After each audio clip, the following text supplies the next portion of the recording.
காட்சி 1.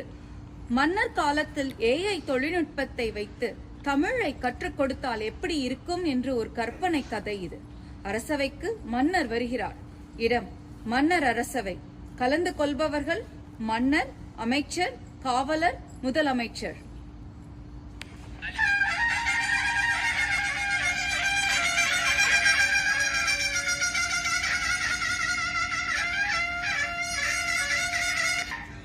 ராஜாதிராஜர், ராஜ மார்த்தாண்டர், ராஜ கம்பீரர், ராஜ குலத்திலகர், ராஜ பராக்கிரமர், ராஜ வைராக்கியர், மாமன்னர் வருகிறார். பராக் பராக் பராக். அமைச்சரே, கவனித்தீரா? எதை மன்னா? இவன் பாடிய டுடே பாட்டீரா? இல்லை மன்னா, மன்னிக்கவும். நீர் எடிதான் சரியாக கவனித்தீர் அமைச்சரே. எங்கே இன்னும் ஒரு முறை பாடு. ராஜாதிராஜர், ராஜ மார்த்தாண்டர், ராஜ கம்பீரர், ராஜ குலத்திலகர், ராஜ பராக்கிரமர், ராஜ வைராக்கியர், மாமன்னர் வருகிறார். பராக் பராக் பராக். மாமன்னரே, வணங்குகிறேன். ஒரு சிறிய வேண்டுகோள். தயவு செய்து தங்கள் விவாதத்தை நிறுத்துங்கள். அடடே, வா முதல் அமைச்சரே. ஆமாம், என்ன என்று சொன்னாய்?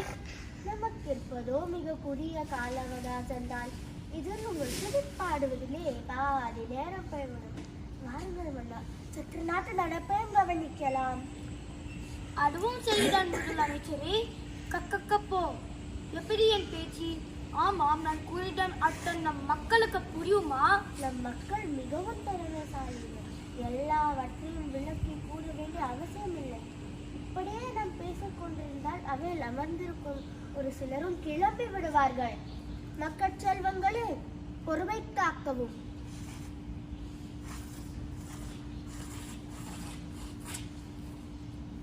மன்னர் மக்கள் குறை கேட்கும் நேரம் வந்தது. கதைக்குள் வருகிறோம். காட்சி 2. மன்னர் மக்கள் நலனும். கலந்து கொள்பவர்கள் மன்னர், அமைச்சர், முதலமைச்சர். சரி சரி அமைச்சர்களே, எங்கே நம் நாட்டு மக்கள் அனைவரும் AI தொழில்நுட்பத்தை பற்றி அறிந்து கொள்ள வெளிநாட்டுக்கு சென்றுள்ளார்கள் மன்னா. என்ன? தங்களுக்கு விருப்பம் என்றால் கருள் தாண்டி வாழும் நம் மக்களை சந்தித்து விட்டு வரலாம். நல்ல யோசனை அமைச்சரே. நம் அரசவையின் முக்கிய மந்திரிகளின் அழைத்து கொண்டு ஒரு சுற்றுலா சென்று வருவோம். அப்படியே ஆற்றும் மன்னா. நம் அயல் நாட்டு பயணத்திற்கு தயாராகுங்கள்.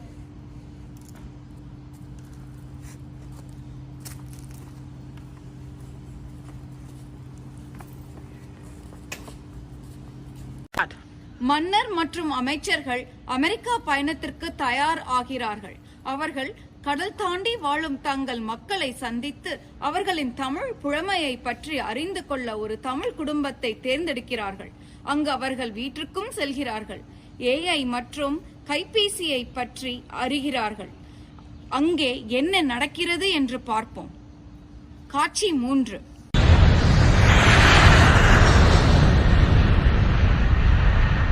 குடும்பம் விருந்தோம்பல். கலந்து கொள்பவர்கள் பெற்றோர், குழந்தைகள், மன்னர், முதலமைச்சர், அமைச்சர். வாங்க மன்னா, தங்களை சந்தித்ததில் மிக்க மகிழ்ச்சி. அனைவரும் வாருங்கள். ஆஹா, என்ன அருமை தமிழ் பேச்சு! தங்களின் உச்சரிப்பு எங்கள் மெய்சிலிக்க வைக்கிறது. வீட்டுக்கு விருந்தாளி வந்திருக்காங்க. அவர்களிடம் நீங்க என்ன சொல்வீங்க? வணக்கம். ஆஹா, என்ன பணிவு! அட, நீங்க வேற கடுப்பு கிளப்பாதீர்கள். எல்லாம் கைபேசியை பார்த்து பார்த்து அவர்களுடைய கருத்து இப்படி ஆயிடுச்சு. நேரத்திற்கு தூங்குவதில்லை. எப்ப பார்த்தாலும் கைபேசி காணொலி விளையாட்டில் இருக்காங்க. நீங்க ஏதாச்சும் கொஞ்சம் புத்திமதி சொல்லுங்கள. என்னமா இப்படி சொல்றீங்களேம்மா?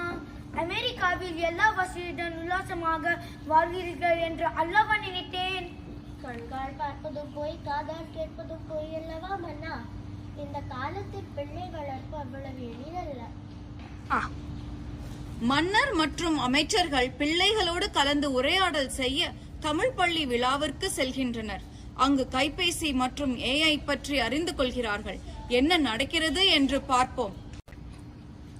கலந்து கொள்பவர்கள் மன்னர், பிள்ளைகள், முதலமைச்சர், அமைச்சர்.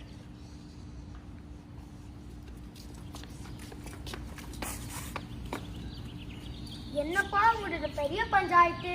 தமிழ் படிப்பதற்கு ரொம்ப கஷ்டமாக இருக்கின்றது. அதனால் சுலபமாக படிக்க யோசனை கூறுங்கள். உலகமே உங்கள் கைக்குள்ளடக்கம். கைபேசியதான் சொல்றேன். கைபேசி இல்லாமல் இப்பொழுது எதுவுமே செய்ய முடியாது. தெரியுமா உங்களுக்கு? அப்படின்னு ஜி பூம்பா ரகசியம் இதுக்குள்ளே இருக்கு. கைபேசியில் பேசலாம், ஆன்லைனில் கற்றுக்கலாம், விளையாடலாம், பாட்டு கேட்கலாம், பல விஷயங்களை தெரிந்து கொள்ளலாம். ஏன் அந்த புத்திசாலியான கைபேசியை படிப்பதற்கு பயன்படுத்தலாமே? அங்கே நான் பிரச்சனை. என்ன AI இருந்தாலும் என்ன பிரயோஜனம்? பரீட்சையில என்ன கேள்வி வரும் கூகுளுக்கு கூட தெரியாது. இவ்வளவு ஏன் ChatGPT, Gemini, Claude இவைகளுக்கு தெரியாது? யாரப்பா இவர்கள் எல்லாம்? உன் வகுப்பில் படிக்க மாணவர்களா? ஐயோ மன்னா, உங்களுக்கு விளக்கம் சொல்வதற்குள் இந்த பிள்ளைகள் வளர்ந்து அடுத்த வேலை பார்க்க போய்விடுவார்கள். சரி, மாய மந்திரம் பயன்படுத்த நேரம் வந்துவிட்டது. நான் சொல்கிறேன். அண்ணா காக்குசாம், அபுகா குசி, அவர் வர பழைய பஞ்சாங்கம். நான் போகிறேன். அதை பொட்டை பிள்ளைகளா மன்னரை ஏறம் செய்ய எண்ணெயை வைத்து காமெடி கிமெடி பண்ணலையே. உங்கள் பிரச்சனைக்கு தீர்வு காணாமல் நான் போக மாட்டேன்.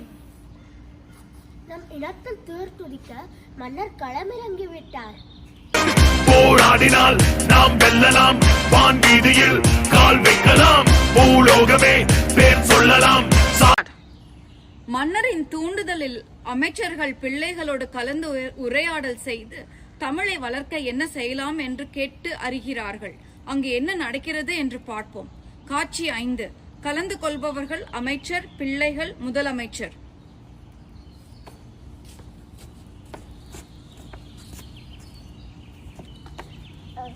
பிள்ளை செல்வங்களே, நீங்களும் தமிழ் பேச, தமிழ் கற்க நாங்கள் என்ன செய்ய வேண்டும் என்று சொல்லுங்கள். எங்களுக்கு பள்ளியில் வீட்டு பாடம் பண்ணுவதற்கு AI உதவி பண்ணுகின்றது. அந்த மாதிரி தமிழ் படிப்பதற்கு AI உதவி செய்யுமா? பார்த்தீர்கள் அமைச்சரை, இந்த தலைமுறை மாணவர்களுக்கும் தமிழ் மொழியில் அக்கறை உள்ளது. நம்முடைய அந்நியை அனுப்பி தமிழை கற்றுக் கொடுக்க எப்படி AI பயன்படுத்தலாம் என்று யோசிக்க வேண்டும். ஆம், இது ஆகச்சிறந்த முயற்சி அமைச்சரை.